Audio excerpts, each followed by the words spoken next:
One very determined athlete will receive the Challenge Athletes Foundation 2025 Exceptional Athletic Performance Award at the Heroes of Sports Evening in La Jolla. This all taking place tomorrow evening. Here to tell us more about the designation is co-founder of the CAF. That would be Mr. Bob Babbitt. He is on the outside rail there, and on the inside rail is the star of the conversation, Lauren Parker. She is an athlete of some renown, as you do not receive this award without being very successful. So first of all, hi, how do you do? Hi, welcome to our humble home here. To get a big honor like this, I know your success speaks to that, but could you talk, when you're being recognized like this, what does it mean to you? It's amazing to be recognized after, all my success as a para-athlete, and Bob here is amazing, and I'm happy to be here accepting the award. I'll get to Bob in a second. First, tell us about the day that changed your life. You were training and what happened? Yes, I was a professional triathlete and I was on a training ride. Both my tires burst at the same time. How does that happen? I rode over some bolts and they made my tires burst, and I went flying into a guardrail at 45 kilometers an hour, and I broke a lot of things, but including spinal cord damage, which left me instantly paralyzed. So, a diagnosis like that, when you're told that, hey, your life is not going to be as you know it, how do you fight the depression that has to be associated with that diagnosis? It's so hard. I thought my life was over in that moment. I thought that I wouldn't be able to ever be an athlete again. Being told I'd never walk again and have to live the rest of my life in a wheelchair was hard, and I went through many hard days, like 6 months in hospital and many challenges, but I had amazing support, and I used my mind to overcome things. I look at the positives rather than, and the things that I do have now rather than the things I can't do. It helps when angels enter your world.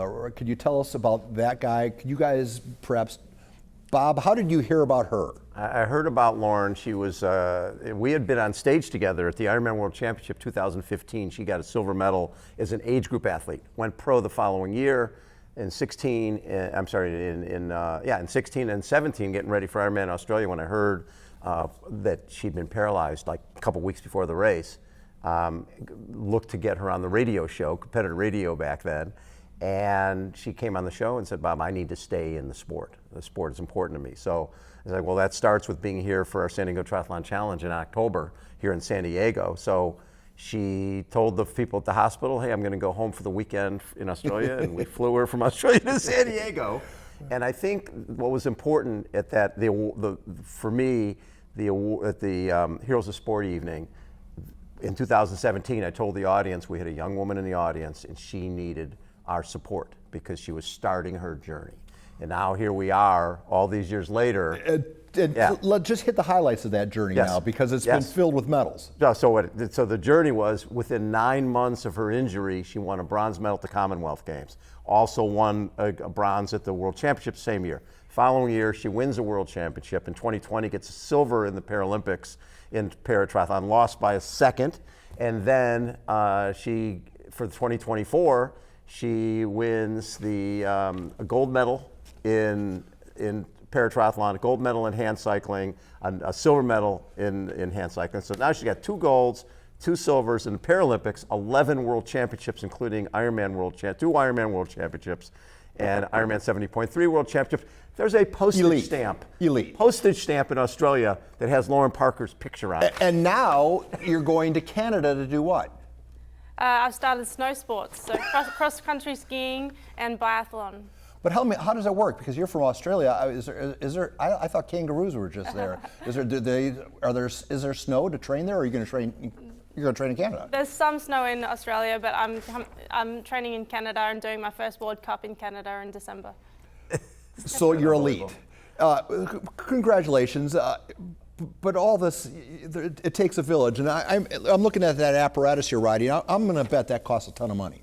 It does, yeah. Hence, thousands. Hand cycle costs, what are those, 25K?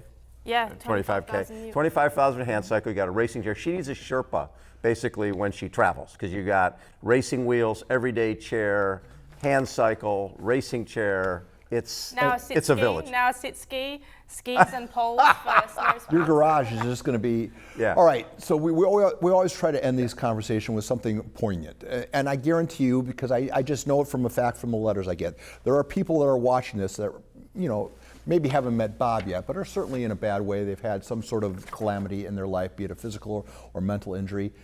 Speak to them. What do you say to them? For one, never give up. Like, always chase your dreams, set goals. For me, that made a big difference in my life. I had to set new goals and really chase them, and just do something that you're passionate about. That's the key. But life is hard. But always, when you get knocked down, get back up, and be grateful for the things that you do have. That's what got me through. Lauren, as always, it's an honor to chat with you. Bob, thank you for sharing all these great stories.